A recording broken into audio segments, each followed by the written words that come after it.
아침을 여는 뉴스7 9월 24일 오늘의 주요 소식입니다.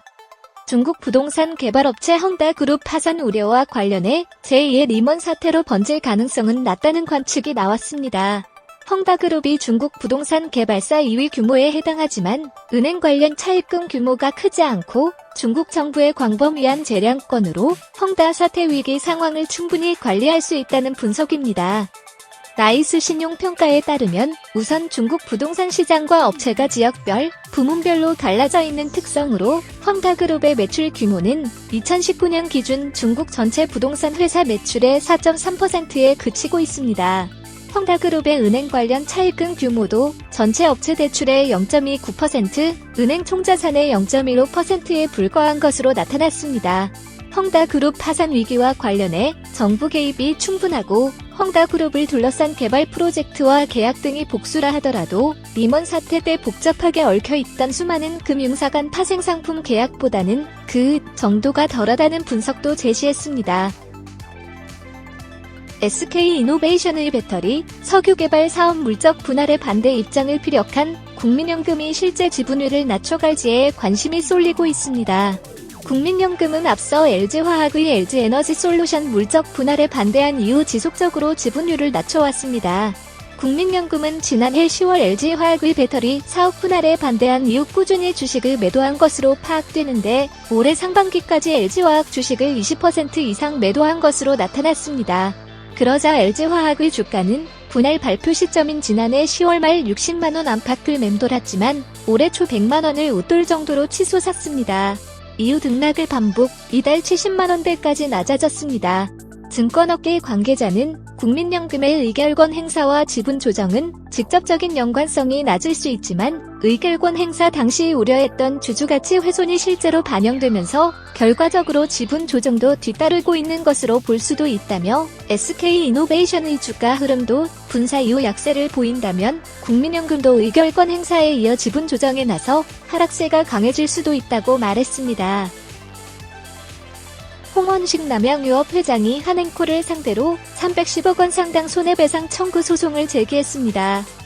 홍 회장 측 LKB 엠파트너스는 계약금도 전혀 없던 점에서 알 수 있듯이 이번 계약은 한행코 측에 절대적으로 유리한 불평등 계약이라며 한행코 측은 사전 쌍방 합의가 됐던 사항을 불이행하고 부당한 경영 간섭과 계약이나 협상 내용을 언론에 밝히며 비밀유지 의무마저 위배했다고 취지를 밝혔습니다.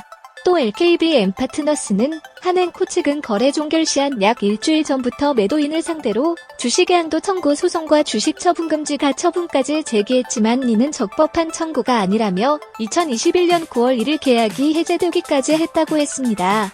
그러면서 한행코 측과의 법적 분쟁을 조속히 끝내고 제3자 매각 절차를 즉시 진행하고자 하니 이를 믿고 지켜봐 주시기 바란다고 밝혔습니다. 쿠팡이 로켓 배송을 내세워 쿠팡 이츠마트로 퀵커머스 시장에 진출하자 지역 전통시장, 마트 등 소상공인과 자영업자들은 골목 상권 침해라며 강하게 반발하고 있습니다.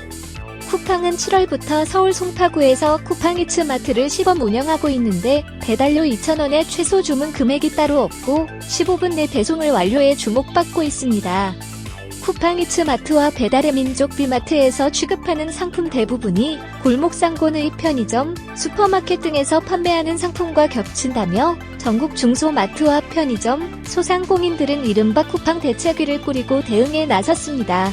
이들은 이르면 이달 중 퀵커머스를 생계형 적합업종으로 지정해달라고 동반성장위원회에 요청할 계획입니다. 생계형 적합업종은 영세소상공인을 보호하기 위해 대기업과 중견기업의 진출을 제한하는 제도입니다. 인슈테크 기업 보맵이 자사 대표 콘텐츠 보장 피팅의 핵심인 상품 추천과 가입 지원 부분을 통째로 드러냈습니다.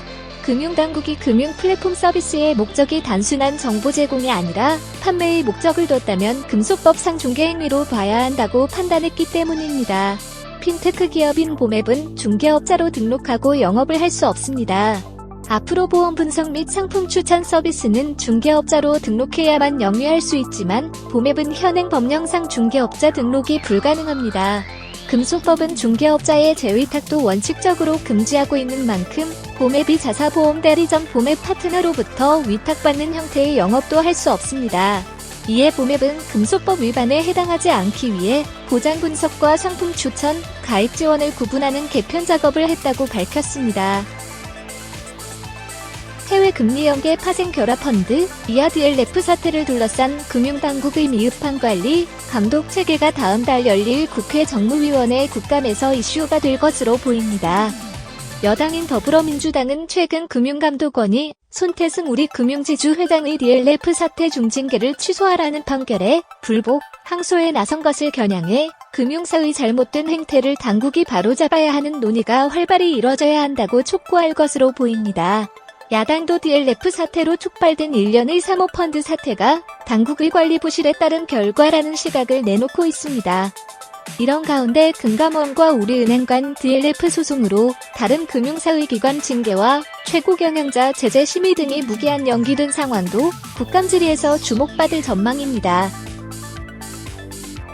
코로나 시대를 맞아 의료 분야에서도 디지털 전환이 빠르게 이뤄지고 있는 가운데 특히 디지털 치료제 상용화가 주목받고 있습니다. 디지털 치료제란 의약품처럼 질병을 치료하고 건강을 향상할 소프트웨어를 말하는데 일반적으로 애플리케이션, 게임, 가상현실 등이 디지털 치료제로 활용되고 있습니다.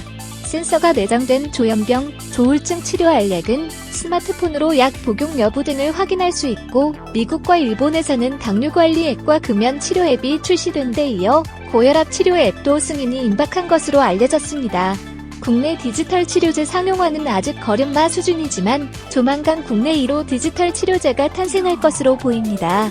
앞으로 디지털 치료제를 임상에 적용하기 위해서는 실사용 데이터 수집과 근거 창출에 대한 국가적 지원이 필요하다는 지적이 나옵니다. 기사와 관련한 더 자세한 내용은 데일리동방 홈페이지에서 확인할 수 있습니다.